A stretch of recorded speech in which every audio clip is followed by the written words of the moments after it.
ये किताब दुनिया के 10 बेहतरीन नावलों में से एक है। ये किताब सिर्फ एक नौजवानों की कहानी नहीं, बल्कि नौजवानों के जहनी दबाव, उलझनों, जज्बात और माशरती मसाइल को समझने की एक खिड़की है। इस नावल को पढ़कर वालिदैन अपने बच्चों को बेहतर तरीके से समझ सकते हैं।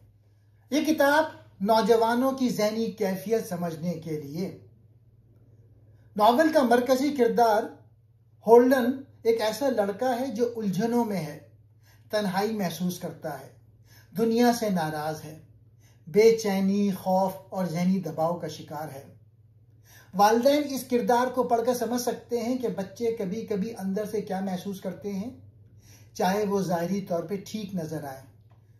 बातचीत की अहमियत समझने के लिए ये किताब पढ़ना जरूरी है। होल्डन की सबसे बड़ी तकलीफ यह है कि उसे कोई सुनने वाला नहीं मिलता।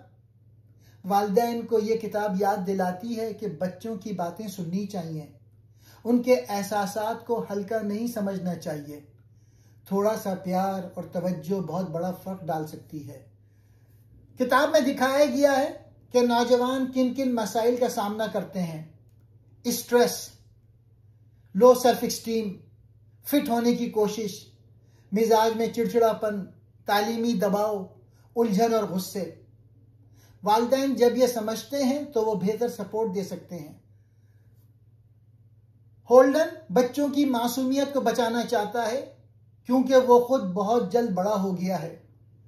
ये बात वालिदैन को याद दिलाती है कि बच्चों पर बड़ा होने का दबाव ना डालें, उन्हें अपनी उम्र के मुताबिक रहने दें, उनका बचपन महफूज रखें।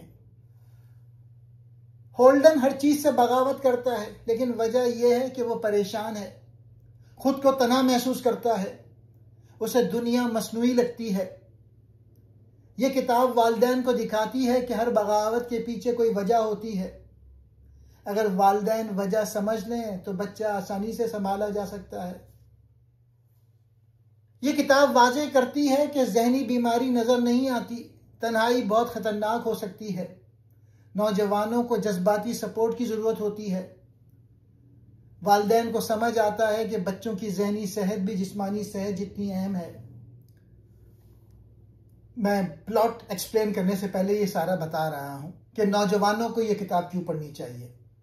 अगरचे नॉवेल 1950 की दहाई में लिखा गया था, मगर इसमें पेश किए गए जज्बात, मसाइल और तजुर्बात आज के नौजवानों के लिए भी बहुत कीमती हैं।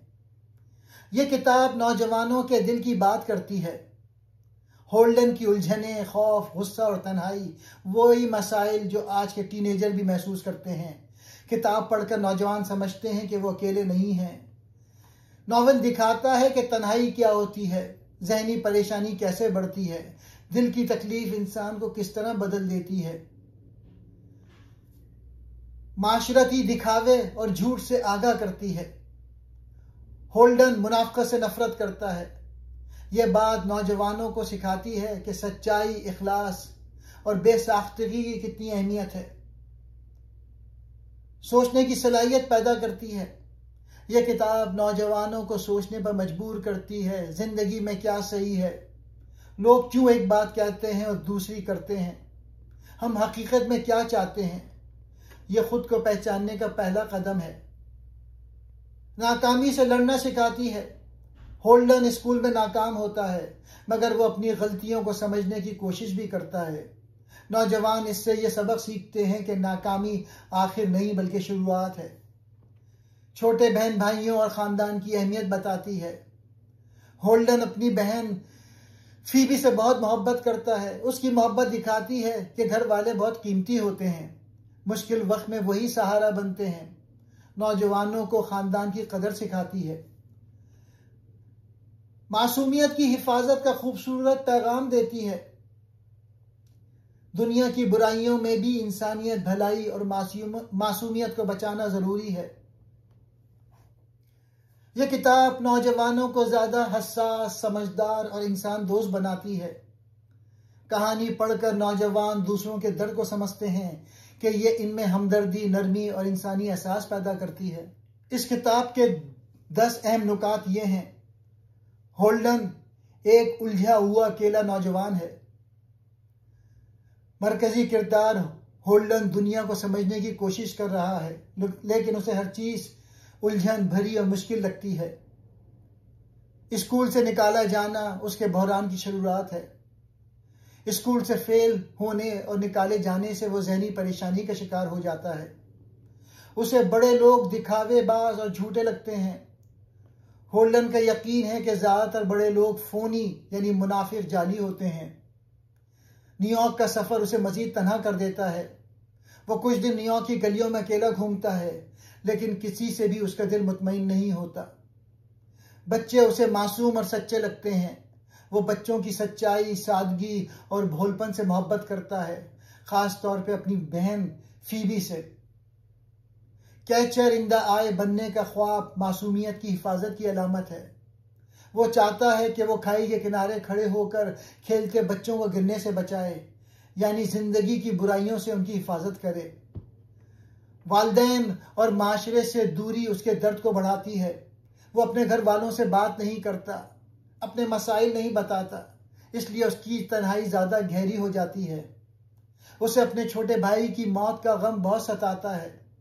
उसके भाई का मर जाना उसके दिल पर बहुत गहरा असर छोड़ता है, जो उसके रवैये को बदल देता है।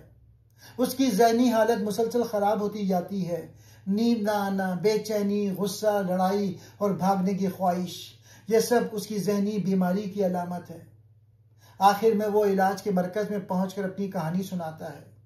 कहानी दरअसल वो इलाज के दौरान सुनाता है और उसके आखिर में एक उम्मीद झलकती है कि शायद वो बेहतर हो जाएगा।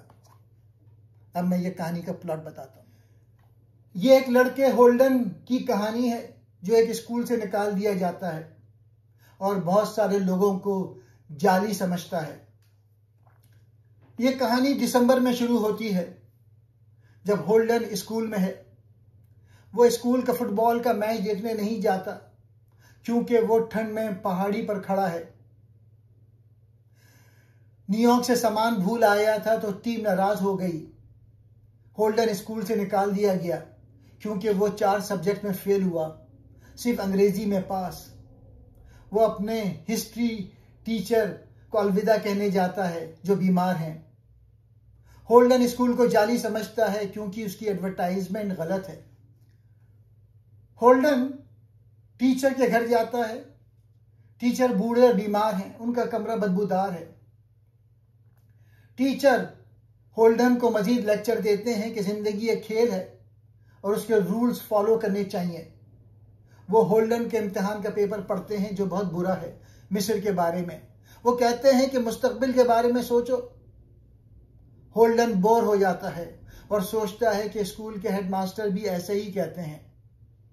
होल्डन कहता है कि उसके वालिदैन नाराज होंगे क्योंकि ये चौथा स्कूल है जहां से वो निकाला गया। वो डक्स के बारे में सोचता है जो सेंट्रल पार्क की झील में रहते हैं।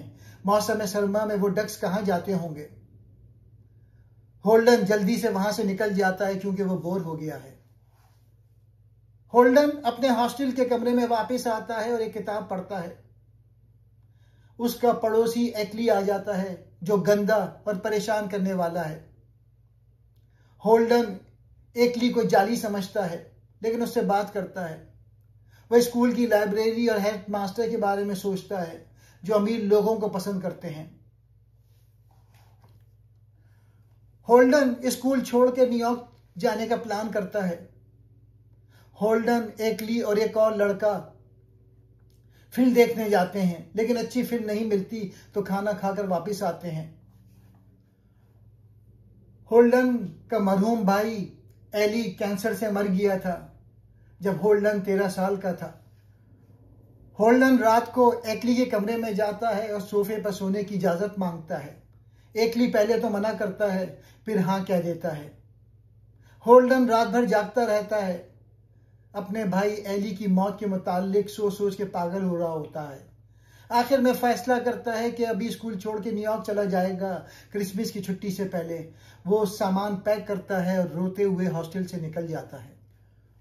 होल्डन न्यूयॉर्क पहुंचता है लेकिन घर नहीं जाता। वालिदैन को नहीं पता कि वह स्कूल से निकल आया है।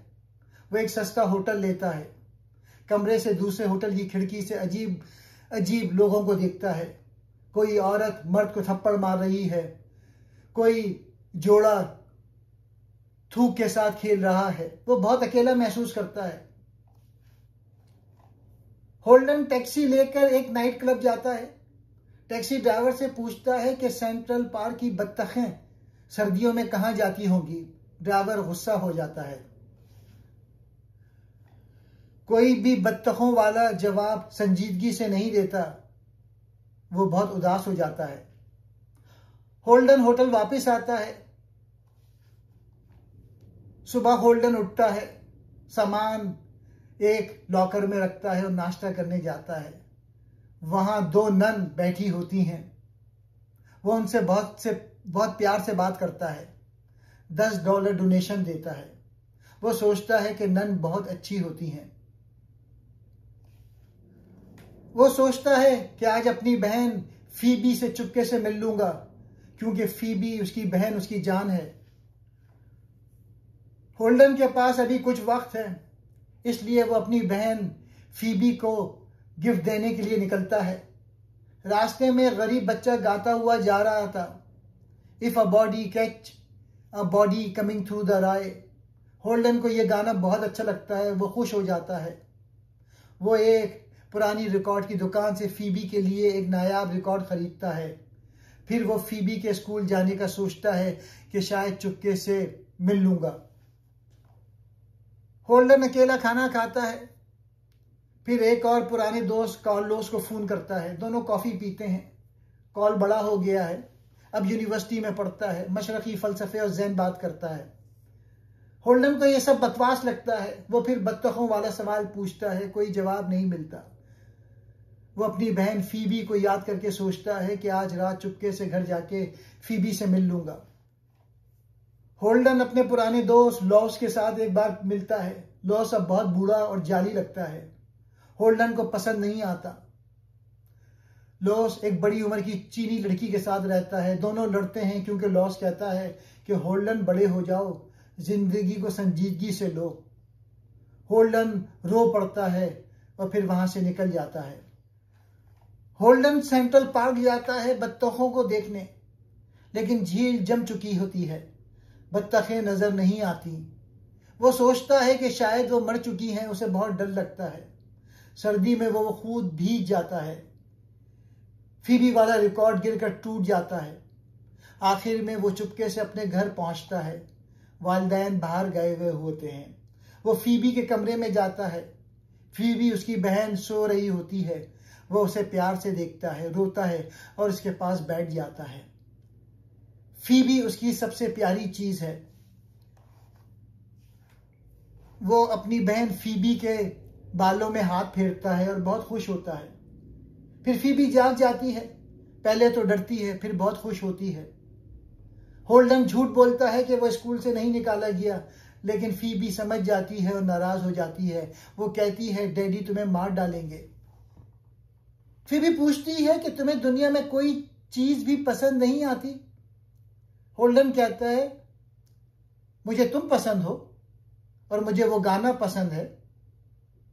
वो समझता है कि वो बच्चों को राई यानी गंदम के खेत में खेलने देखना चाहता है, और अगर कोई बच्चा गिरने लगे तो वो उसे पकड़ ले, यानी वो द कैचर इन द राय बनना चाहता है।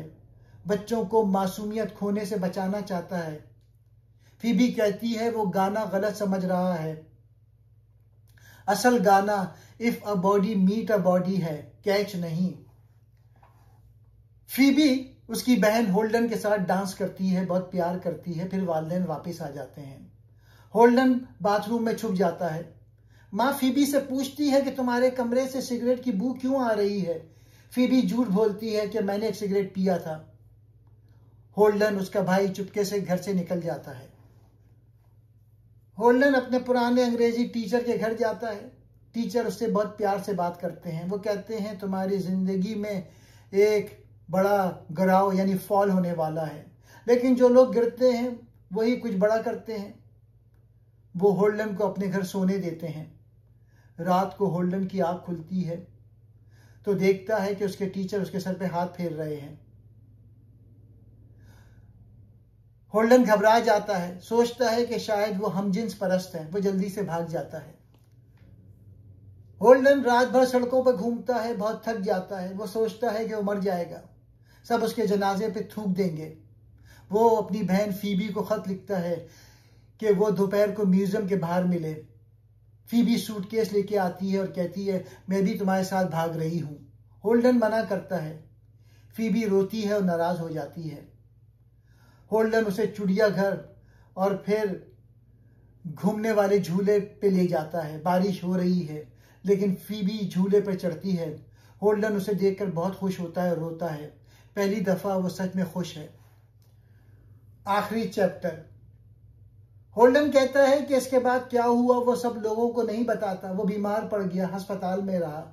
अब वो एक नए स्कूल में जा रहा है। लोग पूछते हैं कि अगली बार तुम स्कूल में मेहनत करोगे? होल्डन कहता है कि उसे कुछ भी कहने को दिल नहीं करता।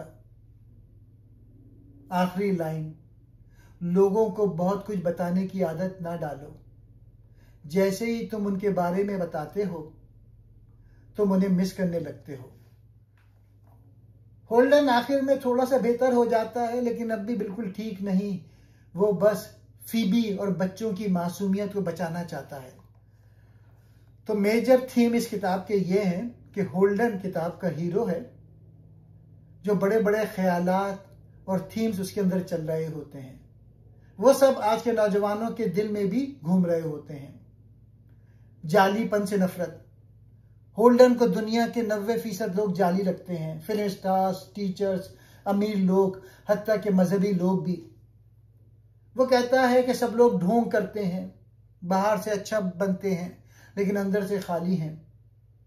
ये थीम दरअसल ये बताती है कि नौजवान जब बड़ों की मुनाफकत देखते हैं तो उनका एतमाद टूट जाता है।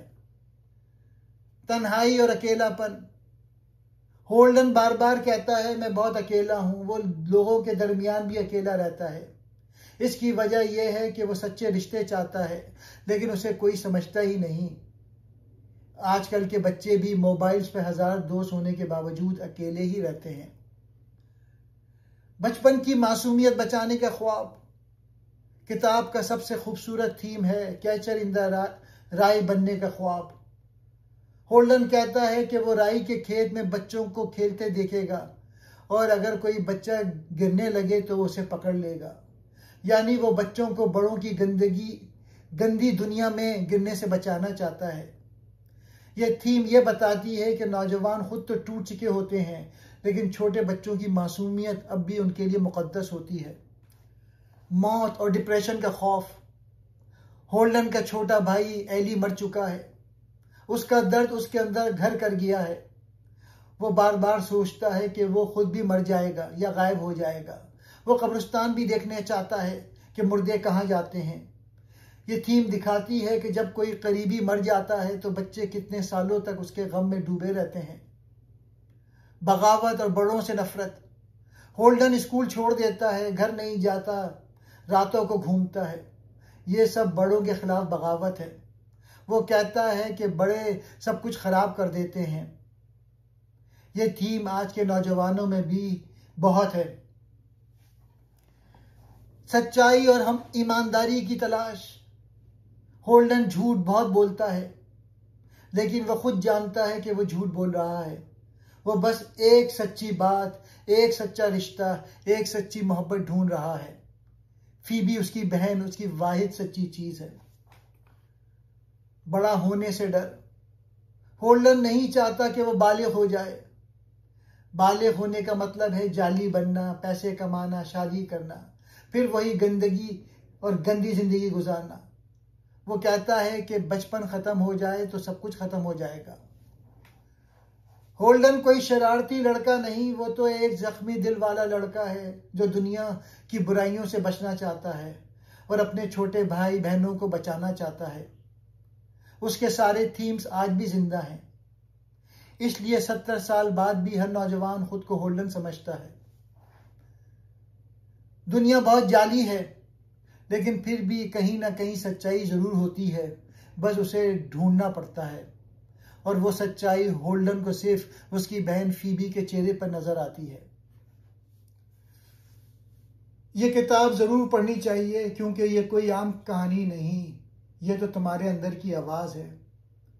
जो तुम खुद भी नहीं सुना सकते। ये किताब तुम्हारे दिल की बात कहती है। जब तुम्हें लगता है कि सब लोग जाली हैं, कोई समझता ही नहीं, तो होल्डन बिल्कुल वैसे ही सोच रहा होता है। पढ़ोगे तो लगेगा कि कोई तुम्हारे लिए लिख रहा है। पहली बार कोई तुम्हें गलत नहीं कहेगा। होल्डन बहुत गलतियां करता है, झूठ बोलता है, स्कूल छोड़ता है, लेकिन किताब उसे बुरा नहीं कहती, बस उसका दर्द दिखाती है। तुम भी पहली बार सोचोगे कि अरे मेरी गलतियां भी शायद दर्द की वजह से हैं। तन्हाई खत्म हो जाती है। पढ़ते हुए लगेगा कि कोई तुम्हारे साथ बैठा है और कह रहा है, हाँ यार मुझे भी यही सब फील होता है, मैं भी अकेला हूं। तन्हाई थोड़ी कम हो जाती है। तुम्हें पता चलेगा तुम अकेले पागल नहीं हो। लाखों लड़के लड़कियां इस किताब को पढ़कर रोए हैं, क्योंकि उन्हें लगेगा कि बस मेरी कहानी तो है ये। तुम भी पढ़ोगे तो समझ आएगा कि तुम्हारे सारे अजीब ख्यालात नॉर्मल हैं। फीबी वाला सीन तुम्हें कभी नहीं छोड़ेगा। जब होल्डन अपनी छोटी बहन फीबी को बारिश में झूला झूलता देखता है और रोता है, वो सीन तुम्हारा दिल तोड़ देगा और जोड़ भी देगा। तुम्हें याद आएगा कि तुम्हारी जिंदगी में भी कोई ना कोई फीबी जरूर है जिसके लिए जीना बनता है।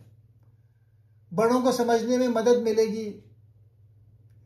तुम्हें पता चलेगा कि तुम्हारे माँ बाप, टीचर्स भी कभी तुम्हारी उम्र के थे और शायद वो भी होल्डन जैसे ही थे, बस अब भूल गए हैं।